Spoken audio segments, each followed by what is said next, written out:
পারো না, তুমি কিসের প্রেসিডেন্ট? কুকুর হত্যার মামলার আসামি তুমি হয়ে যাবা।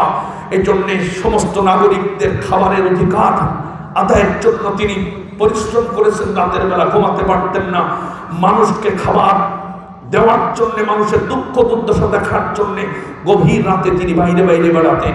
যেরকম সুবহান। কি প্রেসিডেন্ট ছিলেন! নিজের সন্তান, কলিজার টুকরা সন্তান, 50 লক্ষ বর্গ কিলোমিটারের প্রেসিডেন্ট, অর্ধ জাহানের যিনি বাদশা, তিনি বাড়িতে আসলেন সন্ধ্যার পরে। আসার পরে দেখে স্ত্রী কাঁদতেছে, ছোট্ট বাচ্চা কাঁদতেছে। বাচ্চাটার বয়স 11-12 বছর বয়স, মাদ্রাসায় পড়াশোনা করে। সারাদিন প্রেসিডেন্ট সাহেব রাষ্ট্রের নাগরিকদের খেদমত করে কষ্ট করে বাড়ি এসেছেন। বাড়িতে আসার পরে একটু খাবার খাবে, বিশ্রাম নেবে, কিন্তু দেখে যে স্ত্রীর আর সন্তানের চোখে পানি। কষ্ট লাগার কথা আছে না নেই? খুব কষ্ট পেলেন যে হারে বাড়িতে আসার পরে একটু শান্তিতে থাকবো। দেখি যে সারাদিন তো নাগরিকের খেদমতে ছিলাম, স্ত্রী কাঁদতেছে, ছোট বাচ্চা কাঁদতেছে। জিজ্ঞাসা করলেন, বিবি গো, চোখে কেন পানি? বললেন, তুমি প্রেসিডেন্ট সাহেব, তুমি প্রেসিডেন্ট মানুষ, সারাদিন তুমি জনগণের খেদমত নিয়ে পড়ে থাকো। তোমার যে বাচ্চা আছে মাদ্রাসায় পড়াশোনা করে, 2 বছর আগে একটা জামা কিনে দিয়েছো, 2 বছরের ভিতরে আর একটা জামাও তারে কিনে দাও না।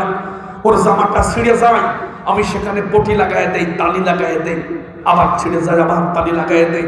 ছোট্ট মানুষ, ও বই খাতা নিয়ে মাদ্রাসায় আজকে পড়তে গেছে। ওর বন্ধুরা ওর ছিঁড়া জামার তালিগুলো একটা একটা একটা করে গুনে ওরা দেখেছে 17টা জায়গায় জামা তালি দেওয়া।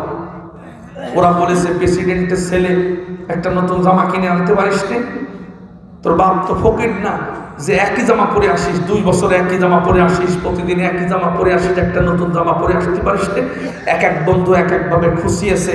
ও তো ছোট মানুষ, ও তো জানে না কি অবস্থা পরিবারে। কাঁদতে কাঁদতে বই খাতা নিয়ে এসে বলেছে, মা, আগামীকাল আবার যদি একটা নতুন জামা বানিয়ে না দাও, আমি আর মাদ্রাসায় পড়াশোনা করতে যাব না। মা চোখের পানি ঝরঝর করে ঝরে সন্তানটাকে বুকের সঙ্গে জড়ায় ধরলেন আর বললেন, তোর আব্বা বাড়ি আসুক, তোর আব্বারে বুঝাইয়া তোর একটা জামার ব্যবস্থা করে দেব। সন্তান অত বোঝে না, অভাবনটনের কথা। বলছে, আগামীকাল যদি আমার জামা না বানিয়ে দাও, আমি আর কোনোদিন মাদ্রাসায় যাব না। আমার বন্ধুরা আমাকে খুব লজ্জা দিয়েছে, কষ্ট দিয়েছে। বলেছে, প্রেসিডেন্টের ছেলে, তোর গায়ে নতুন জামা নেই কেন? এত ছোট জামা কেন? এর জন্য মা আদর করে সন্তানের চোখের জল পানি মুছে দিচ্ছিলেন নিজের আঁচল দিয়া। এই সময় ওমর এসে হাজির, ক্লান্ত শ্রান্ত শরীর নিয়ে জনগণের দুঃখ দুর্দশা থেকে বাড়িতে আসলেন। শোনার সাথে সাথে হযরত ওমরকে স্ত্রী বললেন, তুমি কি পারো না এই রাতেই তোমার ছেলের জন্য একটা জামার ব্যবস্থা করে দিতে? হযরত ওমর থমকে দাঁড়ালেন। কিছুক্ষণ পর পকেটে হাত দিলেন, হাত দিয়ে বললেন, বিবি গো, আমি বাদশা হতে পারি, আমি খলিফা হতে পারি, আমি অর্ধজাহানের প্রেসিডেন্ট হতে পারি, কিন্তু আমি যে বেতন পাই, আমার সংসারই তো ঠিক মতো চলে না। আমি তোমার ছেলের একটা জামা কিনবো কি করে? আমার পকেটে হাত দিয়ে দেখলাম তোমার ছেলের জামা কেনার মতো টাকা আমার পকেটে না। প্রেসিডেন্ট সাহেব এই কথা বলছে। আমার ভাইয়েরা, তখন বিবি বললেন, তাহলে কি তোমার সন্তানকে আলেম বানাতে চাও না? তোমার ছেলেটাকে কোরআন শেখাতে চাও না? হাদিস শেখাতে চাও না? যদি চাও তাহলে ধার করে হলেও তার একটা জামার ব্যবস্থা করো, তা না হলে তোমার ছেলের পড়ালেখা কিন্তু বন্ধ হয়ে যাবে।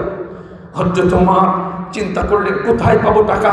প্রেসিডেন্ট সাহেব মাথায় চিন্তা আসলো যে অর্থমন্ত্রী যিনি আছে আবু উবাইদা, 10 জন জান্নাতে যাওয়ার জন্য গ্যারান্টি সুসংবাদ পেয়েছেন নবীজির মুখ থেকে। তার মধ্যে একজন আবু উবাইদা, তিনি ছিলেন অর্থমন্ত্রীর দায়িত্বে।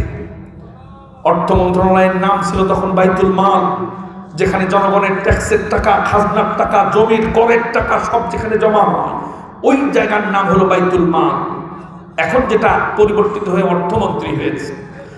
মন্ত্রী সাহেবের কাছে গিয়া চিন্তা করলেন, কিছু টাকা ধার নেব, নিয়ে আগামী মাসে যখন বেতন পাবো তখন ওখান থেকে টাকা পরিশোধ করে দেব।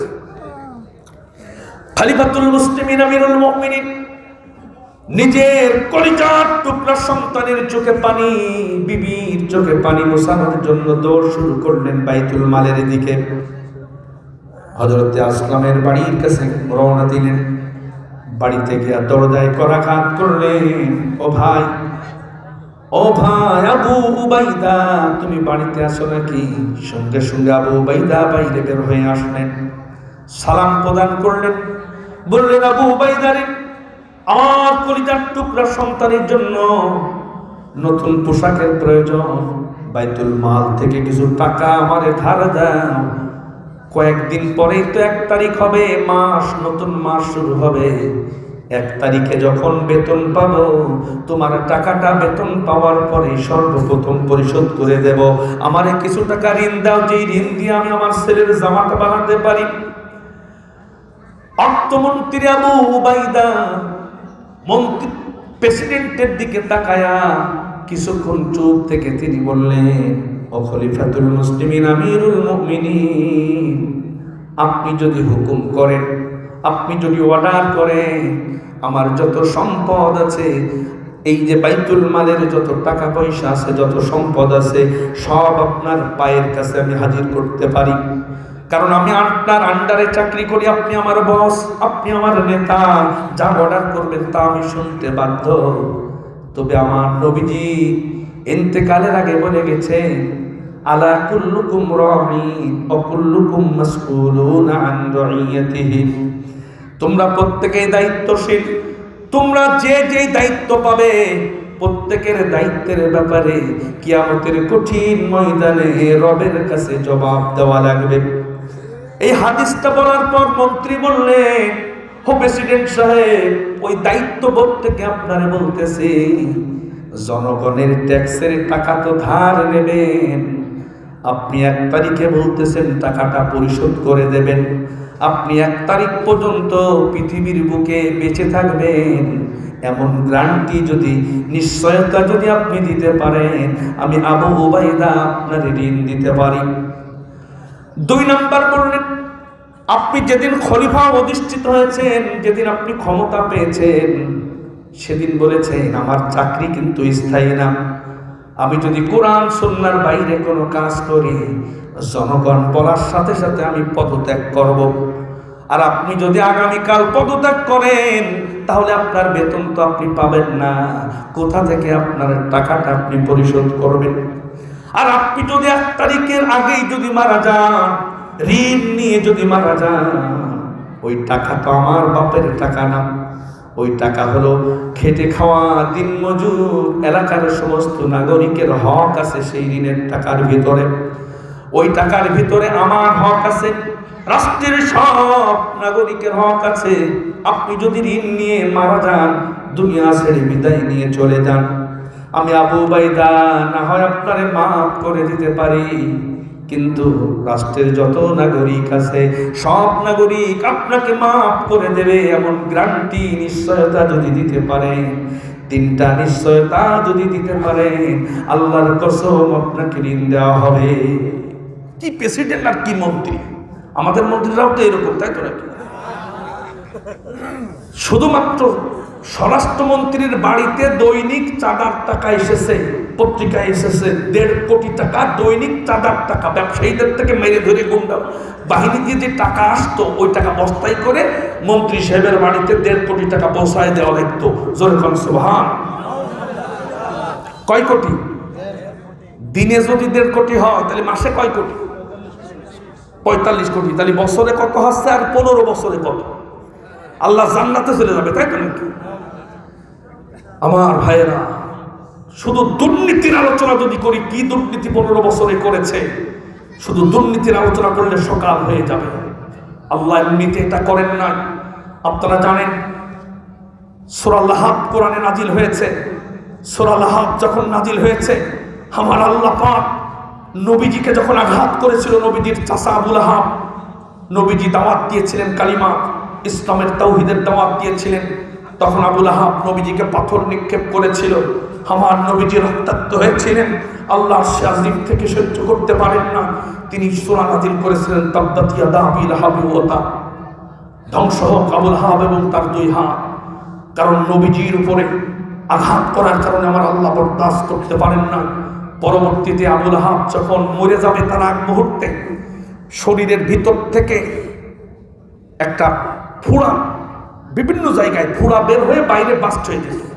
তার শরীরটা পচে এত দুর্গন্ধ বের হয়েছে, আত্মীয় স্বজন কাছে যায় না, খাবার না খেয়ে দুর্গন্ধ, পচা ঘা নিয়ে শরীর পচে দুর্গন্ধ হয়ে গেছে, আত্মীয় স্বজন কাছে যায় না। যেখানে মরে গেছে এলাকার লোকজন ডেকে ডেকে বলতেছে যে তোমরা তোমার এই বাপকে, পিতাকে যদি কবর না দাও আমরা তো রাস্তায় চলাচল করতে পারি না, এত দুর্গন্ধ। আবুল আহাব মরে যাওয়ার পরে এত দুর্গন্ধ হয়েছে। পরবর্তীতে তারা দূরে একটা গর্ত খুঁজেছে, কারণ কাছে তো যাওয়া যায় না। গর্ত খোঁজার পরে বড় বাঁশের মতো লাঠি ম্যানেজ করে লাশকে এইভাবে গুতায় গুতায় গর্তের ভিতরে ফেলে দূর থেকে পাথর নিক্ষেপ করে পড়ে আবুল আহাবের কবর দিয়েছে। আবুল আহাবের এই পরিণাম হয়েছে আল্লাহর নবীকে আঘাত করার কারণে। কথা বলেন ঠিক কিনা? সোনার বাংলাদেশ, আমার এই ইতিহাস পড়ার পরপরই আমার মনে হয়েছে সোনার বাংলাদেশে আলেম উলামারা হলো নবীদের ওয়ারিস। বাংলাদেশে লক্ষ লক্ষ আলেম উলামাকে শাপলা চত্বরে এই স্বৈরাচারেরা রক্ত ঝরিয়েছে রাতের আধারে কারেন্ট বন্ধ করে। কথা বলেন ঠিক কিনা? অসংখ্য অগণিত তৌহিদি জনতার বুকে তারা বুলেট মেরেছে। অনেক আলেম উলামাকে অন্যায়ভাবে বিনা অপরাধে কারাগারের অন্ধপ্রকোষ্ঠে বছরের পর বছরে রেখেছে। এমনকি আল্লামা দেওয়ার হোসেন সাইদি সাহেবকে ইনজেকশন বিষ মিশায়া শরীরের ভিতরে বিষ প্রয়োগ করে দুনিয়া থেকে বিদায় করেছে। কথা বলেন ঠিক? আবুল আহাবের ওই পরিণাম যদি আল্লাহর নবীর বিরুদ্ধে যাওয়ার কারণে ওই পরিণাম হয়, আল্লাহর কসম আজ হোক কাল হোক কুত্তার মতো পচে ঘাটে আবুল আহাবের মতো পচে মরতে হবে। কথা বলেন ঠিক কিনা? কারণ আলেম ওলামা কোরআনের গায়ে হাত দিলে আরশে আজিম থেকে রব্বুল আলামিন বরদাস্ত করেন না। কথা বলেন ঠিক কিনা? যত আলেম ওলামার কাছে থাকবা, যত কোরআন ওয়ালাদের ভালোবাসবা, পরকালে ততটা মুক্তি পাওয়ার সম্ভাবনা আছে। তা না হলে পরকালে খবর আছে। আবু উবাইদা ইবনুল জাররাহ জান্নাতের গ্যারান্টি পেয়েছেন। হযরত ওমর, মনে আছে তো আপনাদের নাকি? ঘুমাচ্ছেন আপনারা? আলোচনা কি চলবে না মোনাজাত করবে? আমার ভাইয়েরা, আবু উবাইদা মন্ত্রী আর এদিকে প্রেসিডেন্ট, মনে আছে তো? প্রেসিডেন্ট সাহেব যেই বলেছে আপনি তিনটে যদি গ্যারান্টি দিতে পারেন আপনার টাকা ধার দেব। কি প্রেসিডেন্ট আর কি মন্ত্রী! আহা, আমি অবাক হয়ে যাই যে আমাদেরও প্রেসিডেন্ট, আমাদেরও মন্ত্রী, আমাদেরও চেয়ারম্যান, এদের চরিত্রের কথা বলতে গেলে অবাক হই। কাদেরকে আমরা নির্বাচনে এদেরকে উপরে উঠাই? আল্লাহর নবীজির প্রশিক্ষিত সৈনিক হযরত ওমর চোখ দিয়ে টকটক করে পানি পড়ছে। প্রেসিডেন্ট সাহেব মন্ত্রীর তো এক চড় মেরে তারে কারাগারে ঢুকাই দিতে পারতেন, চাকরি থেকে বরখাস্ত করে দিতে পারতেন। টাকা তারে দেয় না, নিচের পোস্টে থেকে বসের টাকা দেয়নি, এজন্য তো তারে পিটানোর কথা। কিন্তু হযরত ওমর প্রেসিডেন্ট সাহেব মন্ত্রীর দিকে তাকায় চোখ দিয়ে ঝোঁক ধারায় পানি পড়ছে। যে ওমরের রাগ এত বেশি, রাগ হলে শয়তান, তিনি হেঁটে গেলে যে রাস্তা দিয়ে হেঁটে দিতেন শয়তান 40 দিন যাওয়ার সাহস পেত না। সেই ওমরের এত রাগ, অথচ আবু উবাইদার 3টা কথা শোনার সাথে সাথে ওমর হতভম্ব হয়ে গেছে। হযরত ওমরের চোখ দিয়ে টপ টপ করে পানি পড়তে পড়তে দাঁড়িয়ে ভিজে নিচেই পড়তেছে। আবু উবাইদাকে একটা চট থাপ্পড় মারেন নাই, বকেন নাই, রাগ করেন না। দূর থেকে দৌড়া গিয়া আবু উবাইদাকে বুকের সঙ্গে জড়ায় ধরে বললেন, আল্লাহ তোর মতো এইরকম একটা মন্ত্রী যে আমারে দান করেছে, যে আল্লাহ তোর মতো তাকওয়াবান, নিষ্ঠাবান, এত ভালো একজন মন্ত্রী আমার জন্য দান করার কারণে এত বড় বিশাল সাম্রাজ্য, অর্ধ জাহান অর্ধ পৃথিবী পরিচালনা করা, এরকম ভালো মন্ত্রীর কারণে আমি এত বড় একটা রাষ্ট্র পরিচালনা করতে আমার জন্য সহজ হয়ে যায়। যেন বলেন সুবহানাল্লাহ। আমার ভাইয়েরা, মানুষ কাফের হয়ে যায় 10 কারণে। তার একটা হলো কোরআনের বিপক্ষে যাওয়া যাবে না, কোরআনের আয়াতের বিপক্ষে যাওয়া যাবে না। মূর্তি তৈরি করা হলো, এটা হলো হারাম না হালাল? খবরদার, মূর্তির পক্ষে থাকা যাবে না। নবীজি বলেছেন, ইন্না আশাদ্দান নাসি ইয়াওমাল কিয়ামাতি আল মুসাব্বিরুন। যে ব্যক্তি ছবি টাঙাবে, যে ব্যক্তি ভাস্কর্য তৈরি করবে, তার জন্য কিয়ামতের মাঠে সব চাইতে বেশি আযাবের ব্যবস্থা করা হবে। আশাদ্দান নাস, মানুষকে সবচেয়ে কঠিন শাস্তি দেওয়া হবে মূর্তি তৈরি করার কারণে।